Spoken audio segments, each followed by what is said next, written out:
For 6 weeks and brought the spotlight to the town of Walterboro. They got to see a bit of something really special that you don't get in the big city or anything. And so kind of a secret charm they found.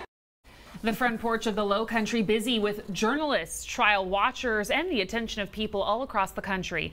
Now that trial is over and we're taking a look at the economic impact. Our Tara Jabor spent the day talking to business owners and the city. Tara? Katie, Tessa, for weeks, Main Street on Walterboro was full of people looking for a cup of coffee and some good food. And today, it was quieter, but still plenty of people walking around. The mayor told me that Walterboro stepped up to the plate for this trial. Food, antique stores, and boutiques all make up Main Street in downtown Walterboro, right behind the courthouse. For Twig, a boutique on Main Street, the traffic picked up in some areas but lacked in others. There was a lot of activity at the courthouse, but it just didn't really trickle down. Burdick opened a coffee counter in her shop when the trial started, and that made business boom.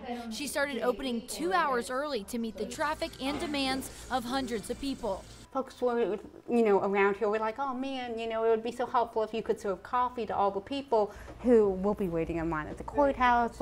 So we talked some and we figured out a way to do a temporary coffee bar here. On Saturday, she opened Colleton Coffee on Main Street, and that was always in the plans, but came the day after the trial ended. Main Street wasn't the only busy place in Walterboro during the trial. Walterboro had a fairly significant economic impact. All of our hotel rooms were full.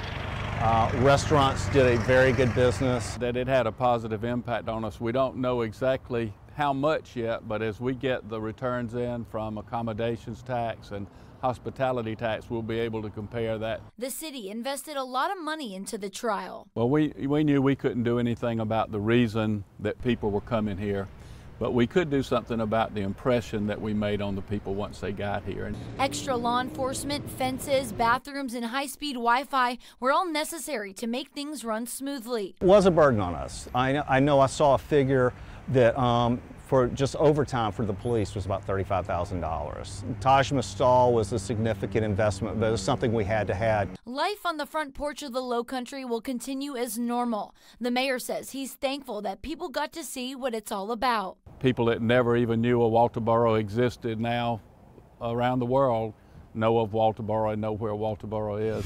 And first up at 11, the city of Charleston is creating a new specific hazard mitigation plan. Our Conley Grayson spoke with the Director of Emergency Management about what the plan is for and when it will go into effect. The Hazard Mitigation Plan will create strategies intended to help reduce or eliminate long-term risk caused by hazards or disasters. It's funded by a FEMA Hazard Mitigation Grant Program Award, and the city is asking for public input. We definitely want as much engagement as possible. We want all of our stakeholders, from the general public to our businesses, to commuters and tourists. We want everybody to give us feedback on this so that we have as much external information as possible. The city of Charleston is looking to understand what the public sees as the most pressing threats. The Hazard Mitigation Plan is designed to be sort of our formal playbook when it comes to how we address disasters before they happen, what we can do to limit the impacts and the long-term effects of those incidents that we see, obviously too often here in the Lowcountry. Ben Almquist is Charleston's Director of Emergency Management. He contends the plan will save the city money by not having to address issues after they happen. He says city leaders are embracing an all-hazards approach, meaning they're not just looking at natural disasters, but technical hazards as well. When we had the bridge failure, the I-526 bridge failure not long ago, we're looking at man-made events. It could be we see the toxic spill up in Ohio right now. It could be some sort of terrorist act, anything like that. We're making sure that we're prepared for all of those. Almquist says when the survey is closed, they'll take the information and start assessing the priorities of various incidents. When those are identified and strategies are chosen, they'll look for available grant funding and self-budgeting. Determining what are we seeing as our number one threat, and then so on down the list. That way we've got a good prioritization list and we can start developing strategies for addressing those. Almquist says the survey will be open for a few months. To participate in the survey, I have posted it on my Twitter account. Look at this. People at a youth girls basketball game got way more than they bargained for. Parents leaving the stands, and they got physical with a referee all over a call that was made during a game at the North Charleston Athletic Center. Well, Natalie Spalla spoke with the city's rec department and a local coach who say this behavior has no place in athletics. Natalie? Yeah, and athletics at all levels, but especially at the youth level. Those I spoke with today tell me unruly parents are among the key reasons refs are walking away from the game for good.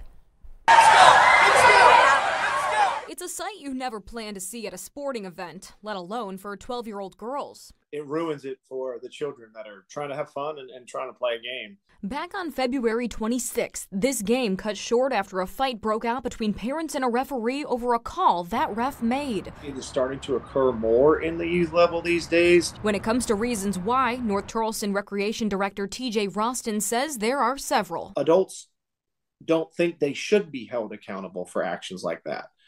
They're stuck in their opinion. How those adults are held accountable is probably the million-dollar question. A question that leads to a bigger problem. People in the bleachers complain about the officiating, but at the same time, we don't have enough officials. Faith Christian Athletic Director and Coach Steve Gary says the nationwide shortage of referees is one parents have the ability to worsen. I hate to see some officials walk away because of things outside of their control. They're refereeing games because they love the game. They want to be involved. They want to give back to the kids. Kids who look to sports for fun, but look to parents to set the example. For those folks, whoever it may be, and not just in this instance, but other instances, that hold themselves accountable is a big deal. But unfortunately, I don't think that happens all the time. The game itself was a part of the Diocese of Charleston State Youth Basketball Tournament. NCPD did respond to the incident, but at this time, no charges have been filed.